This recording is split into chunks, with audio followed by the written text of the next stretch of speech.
then just to get to know you a little bit better, can you provide me with some background on yourself? I'm retired.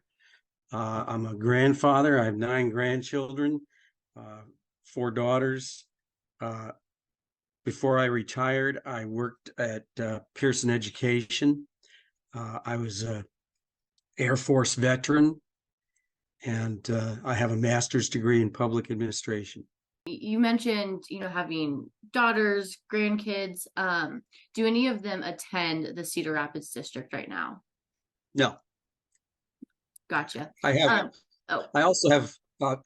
Should let you know. I also have 2 daughters and a son-in-law that are public school teachers. They're not in Cedar Rapids, but the things I hear from them and the feedback that I get from them seem to be pretty consistent across the country. I don't think Cedar Rapids is much different than a lot of public schools around the country. for sure. So, can you talk a little bit about why you're running then? I'm running because I'm concerned about the progress of our schools. I'm concerned for the protection and achievement of the children, for the accountability to the taxpayers. That's basically it. And so, if you are elected on the school board, what do you feel your role will be? To oversee the district, to make sure that they're doing everything they can so that students can achieve to their full potential, and also to make sure that our children in schools are as safe as possible. And so, talking about your vision for the school district, policy wise or just in general, what do you hope to achieve if you're elected? Well, one of the things that a lot of voters are interested in seems to be this bond issue. I would like myself and a couple of other candidates that are running, we would like to revise their facilities master plan to make it more conducive for students in Cedar Rapids. Seems like the facilities master plan is focused on turning the school district into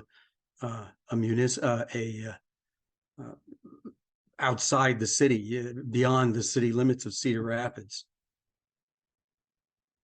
at the expense of children who live in Cedar Rapids and at the expense of taxpayers who live in Cedar Rapids. And so, what would you like to see different with that plan? I think the idea to build a 1,200 student mega school outside the city is a big mistake for a number of reasons. A lot of studies have shown that when you get more than 800 students in a school, that academic achievement declines. So if we probably will need to build a new middle school, but it doesn't take $220 million to do that. So if and when we build one, it should be under that 800 limit. The other problem with going beyond the boundaries of the city and closing down schools in other parts of the city is busing. They can't get enough bus drivers now. And it's a very unsafe condition to bus kids that long. It's not fair to them, to spend maybe an hour or more per day on a bus when there's potential schools that they could walk to. One of the things that under their master plan is to tear down very well-built older buildings like Wilson and Harrison and replace them with newer buildings, which we don't need to tear down those older buildings. It's just not necessary. Some of the buildings that we're having trouble with now, like Taft and Harding with the roofs, were built in the 70s, and the construction is nowhere near as good as what you have at Harrison and Wilson. Those are solid buildings. They may need updating. Won't cost $220 million to do it. And so, besides the bond issue, is there anything else, that comes to mind when thinking about what you'd be able to accomplish as a school board member? Well, I want to be there to make sure that the district complies with recent legislation that the state legislature enacted to protect our children. There is no reason why our children should be placed in a position where girls have boys in their locker rooms and bathrooms. There's no reason why elementary age children should be exposed to pornographic literature. And last year, our legislature and governor very responsibly passed legislation to make sure that those things don't happen. Also, to make sure that parents are informed about what's happening with their children. Education doesn't succeed if parents aren't informed. And so I see part of my role being there to make sure that the school district complies. There are districts around the state who are talking about getting around the new legislation and whether or not they have to comply. And I want to make sure that Cedar Rapids complies. And then kind of going back to your past experience, how do you feel, all of that would help you be a good board member?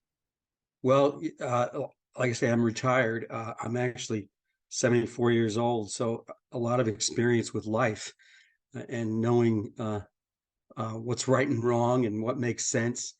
And like I say, my grandchildren are in public school, and I hear about the things that are going on in the school.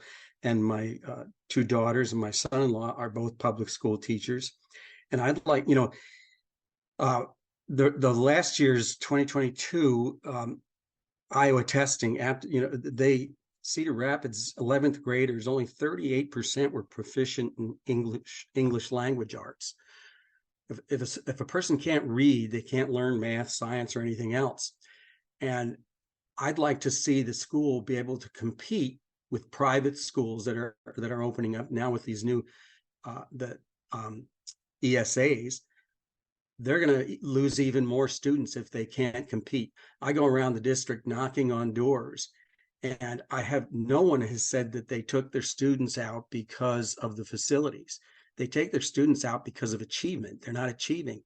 And part of the problem, and I get this from my kids who are teachers, is that there's too much distraction in the classroom. It's like, how do you teach science when you're trying to herd cats? Part of the problem with that is there's no discipline in the classroom. A child is disruptive and there's no consequences. They send them down to the teacher in 5 minutes, they're back in the classroom. It's like, so I would like to see the district return to real consequences for kids that disrupt the learning environment. If the teacher could concentrate on what they're supposed to be doing instead of being a babysitter, I think our students would do a lot better. And then is there anything else that you'd want Iowans to know about you, or just about, your policy or anything like that before they head to the polls? Just that I'm committed to protecting their children.